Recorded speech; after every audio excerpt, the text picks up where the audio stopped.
آج سے ہزاروں سال پہلے انسانوں نے بلیاں پالنا شروع کی۔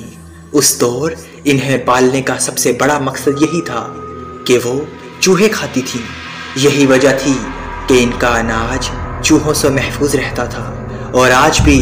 جہاں اناج ذخیرہ کیا جاتا ہے وہاں بلیوں کو چھوڑتے ہیں تاکہ ان کے اناج سلامت رہیں۔ جیسے جیسے دور گزرتا رہا، لوگ بلیوں کو پالتو جانور اور دوست کے طور پر بھی پالنے لگے۔ بلیوں کے جسم کے بال ان کی نسلوں سے تعارف کرواتے ہیں، اور روایات کے مطابق یہ ثابت ہو چکا کہ بلی کھانے میں سے کسی بھی چیز کو کھا جائے یا پی لے تو وہ نجس نہیں ہوتا۔ ایک روایت میں آتا ہے کہ حضرت عائشہ سلام اللہ علیہا نماز ادا کر رہی تھی کہ آپ کی ایک چاہنے والی آپ کے لیے کچھ کھانے کو لائی اور آپ کے مصلے کے پاس رکھ دیا، تو بس وہ بلی آئی اور اس نے وہاں سے کھا لیا، اور نماز سے فارغ ہونے کے بعد حضرت عائشہ نے بھی وہی چیز کھائی جو بلی نے کھائی تھی،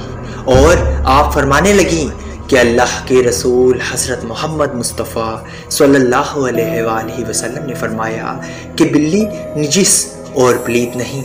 اور آپ فرمانے لگیں کہ میں نے حضرت محمد مصطفیٰ صلی اللہ علیہ وآلہ وسلم کو بلی کے بچے ہوئے پانی سے وضو کرتے ہوئے دیکھا۔ یاد رکھنا،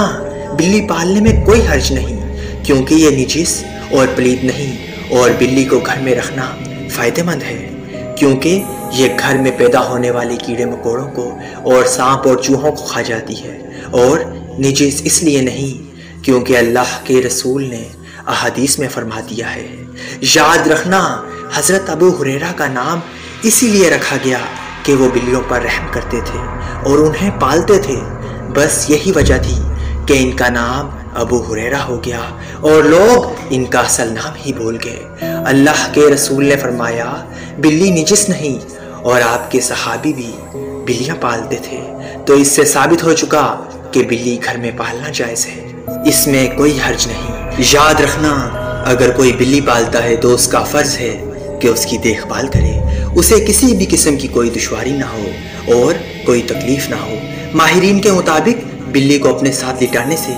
ڈپریشن سے نجات ملتی ہے، اور بلیوں کی عمریں 13 سے 17 اور بعض 20 سال تک پہنچ جاتی ہیں۔